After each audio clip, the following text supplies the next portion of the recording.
Welcome to Walking Together, a podcast all about encouraging each other as we follow Jesus together. I'm your host, Dennis Lavelle. Let's start walking. More and more, we're hearing the phrase GOAT. And if you're not familiar with that, it's an acronym that stands for the greatest of all time. And it usually refers to athletes or even musicians who are the best of the best in their field. But today, we're not going to talk about that kind of goat.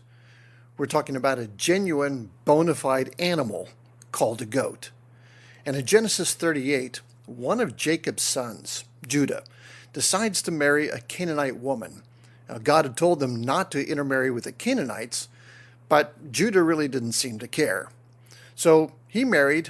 They had 3 sons, Onan, and Shelah. And after they'd grown up a bit, Judah wanted to help out his oldest son, so he found a wife, and her name was Tamar. So marries Tamar, and God actually strikes him dead for being so wicked. Now, we don't know what things he did, but he was evil enough that God just took him out.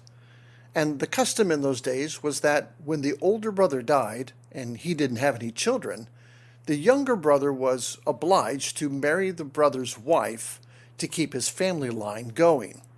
So Onan, the second-born, is now given to Tamar. But Onan decided he didn't want to have children with Tamar, so he chose not to continue his brother's family tree. So God strikes Onan dead as well. So at this point, Judah tells Tamar, well, just wait till the youngest son, Shelah, is old enough, and then you can marry him. So she waits and waits and waits and waits, and it seems like Judah has either forgotten or more than likely decided not to give his last son to Tamar as promised. Now think about it. The firstborn marries Tamar, and he dies. The secondborn marries Tamar, he dies. So there's probably some reluctance to let Shelah marry her. And it kind of reminds me of the woman standing before the judge in court. All 3 of her husbands had died while being married to her. And so the judge asks, how did your first husband die? Oh, well, he died of mushroom poisoning. Oh, well, how did your second husband die? Well, he died of mushroom poisoning too. Well, what about your third husband? He died of a fractured skull. And the judge says, well, how did that happen? And the woman replied, he didn't like mushrooms. Now, I don't know if something like that was running through Judah's mind, but there was indeed some hesitance to let Shelah marry Tamar. Now, if you take the time to read the chapter before and the chapter after, it's all about Joseph. So there's a break in the flow here, but it's on purpose. God allows Moses to put this chapter here because it provides a contrast with Joseph's attitude towards temptation to sin and Judah's attitude toward temptation and sin. And in this chapter, Judah gives in to sexual temptation.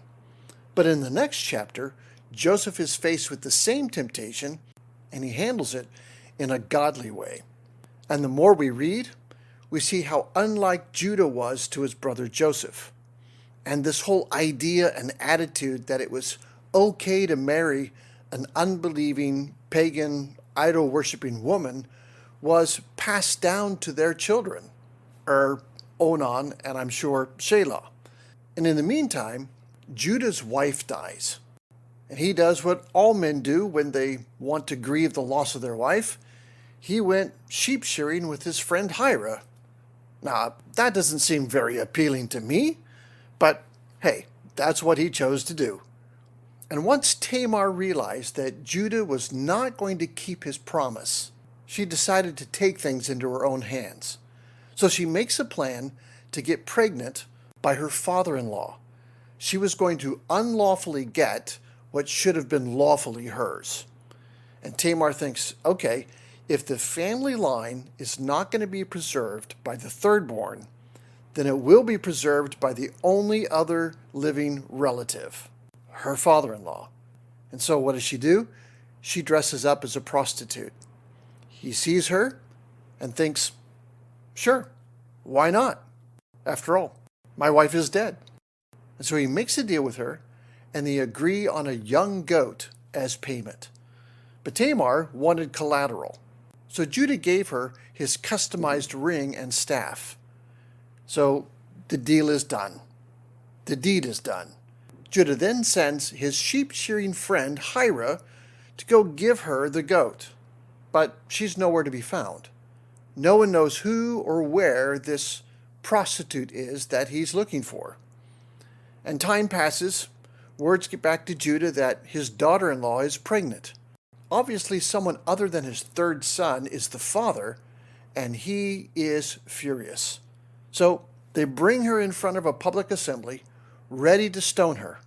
And Tamar says, okay, one last thing before you kill me. Let me show you something. And she says, the father of this baby is the owner of the things that I hold in my hand. And she shows everyone Judah's ring and staff. And at this point, Judah admits that he is the father and that it was wrong of him not to give Shelah, his third son, to her to marry. But we really never read where he actually confesses his sin. And this whole event of Tamar and Judah and his sons, it's just, you look at it and it's just filled with deception and wickedness and hypocrisy and manipulation and prostitution. But yet you continue to see God's faithfulness here.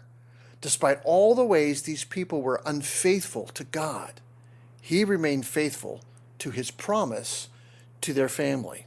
Now, how do we know this? Well, Matthew chapter 1 lists Judah, Tamar, and their son, Perez, in the lineage of Jesus. That's an amazing thing. It also lists Rahab, who was also a harlot, and the wife of Uriah, who was also an adulteress, and even Ruth, who wasn't a prostitute, but rather she was an idol worshiper, and she didn't even know about the living God until her husband was dead, and she began living with Naomi. Now listen, while Scripture never endorses most of what happens in Genesis 38, God was working in all that mess to bring about the birth of the very one who would redeem us from sins like those. And that should encourage you. Judah was an imperfect man. Tamar was an imperfect woman.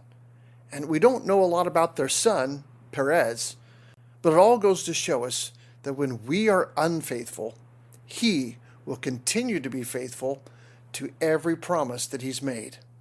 See, unlike the promises that we make to others and not keep, or promises that people make to us and then break, he's not like that.